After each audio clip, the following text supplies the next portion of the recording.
بسم الله الرحمن الرحيم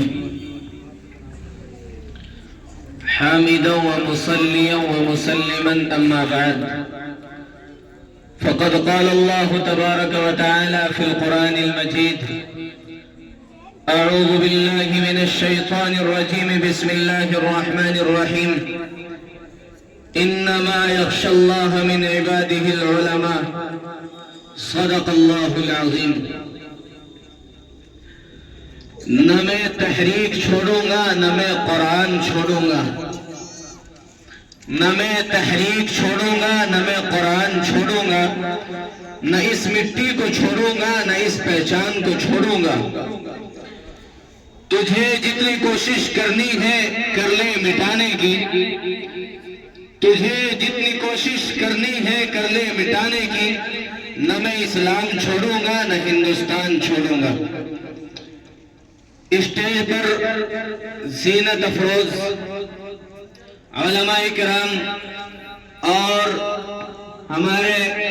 گاؤں سے تشریف لائے ہوئے معزز مہمان اور سامنے ہمارے مدرسے کے طلبہ اور طالبات کافی دیر سے آپ سن رہے ہیں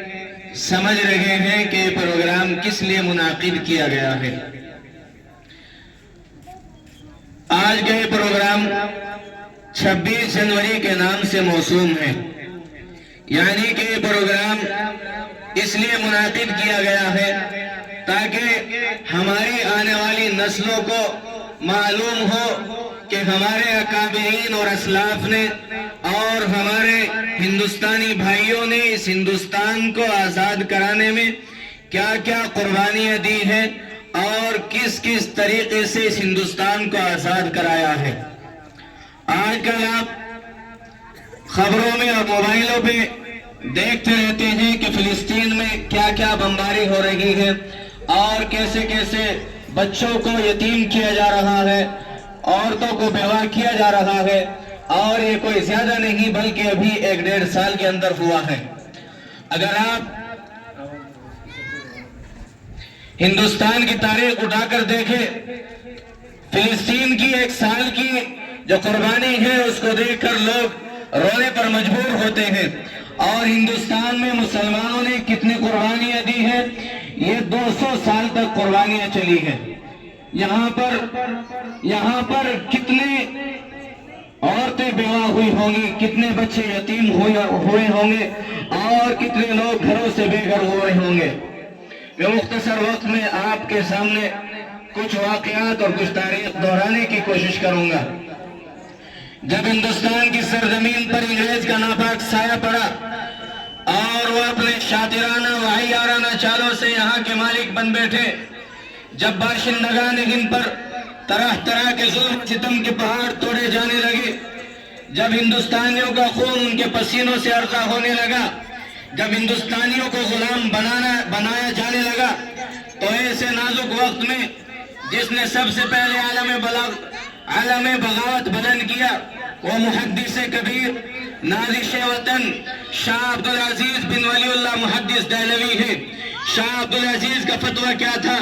گویا ایک برق تباہ تھا جو دشمنوں کے نخل تمنا پر گر پڑا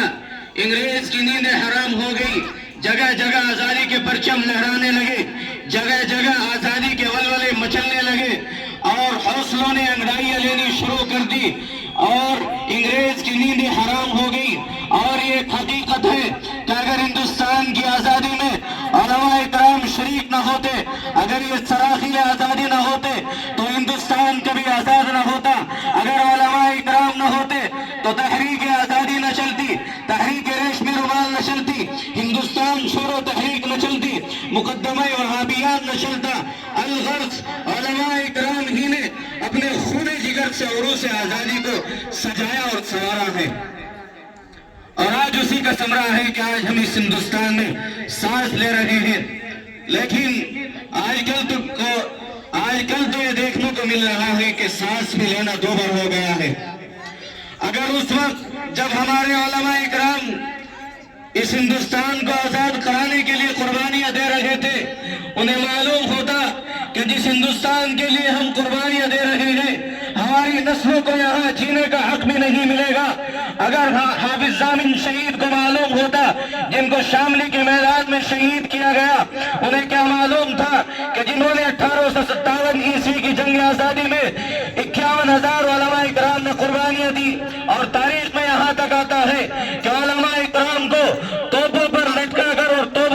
توپیں چلا دی جاتی تھی، علماء اکرام کو سوروں کی کھالوں میں بند کر کے اور نہر میں ڈال کر اوپر سے گولیوں کا نشانہ بنایا جاتا تھا، اور نہ جانے کیسے کیسے ظلم و ستم علماء اکرام پر کیے جاتے تھے۔ انہیں کیا معلوم تھا کہ جس ہندوستان کے آزاد کرانے کے لیے ہم قربانیاں دے رہے ہیں، ہمارے بچوں کو، ہماری بچیوں کو، ہمارے بھائیوں کو یہاں ہندوستان میں رہنے کا حق بھی نہیں ملے گا۔ آج ہمارے مدارس محفوظ نہیں، ہماری مساجد محفوظ نہیں، ہماری خانقاہیں محفوظ نہیں، سفر کرنے کے لیے راستہ صحیح نہیں ہے، نہ جانے کیسی کیسی مشکلوں کا سامنا کرنا پڑ رہا ہے۔ اگر انہیں معلوم ہوتا تو وہ ہرگز کبھی بھی اس ہندوستان کو آزاد کرانے کے لیے قربانی نہ دیتے۔ آپ کو معلوم ہے ہمارے اکابرین نے، ہمارے اسلاف نے کیسی کیسی قربانیاں دی ہیں۔ ابھی کچھ دیر پہلے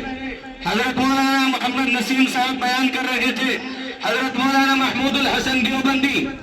جب سن 1921 عیسوی میں ان کا جنازہ دہلی سے دیوبند لایا گیا اور جنازہ دیوبند لا کر نہلانے کے لیے تختے پر لٹایا گیا اور کمر سے کپڑا ہٹایا گیا، تو لوگ